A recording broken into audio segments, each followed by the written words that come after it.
Rahaline kirjaoskus on tänapäeva maailmas üks olulisemaid oskusi, mida peaksime kõik arendama.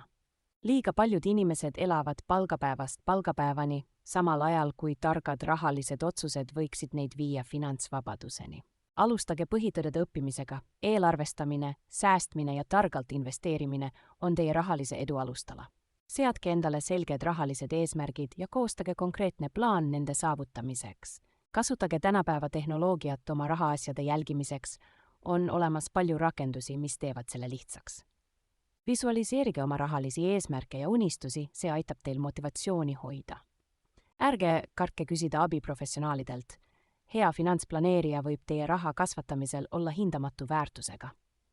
Mõelge pikaajaliselt, täna tehtud targad rahalised otsused võivad tagada teile muretu pensionipõlve.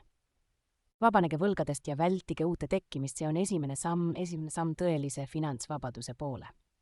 Pidage meeles, et rahaline vabadus ei tähenda tingimata rikkaks saamist. See tähendab võimalust teha oma elus valikuid ilma rahalisteste piiranguteta.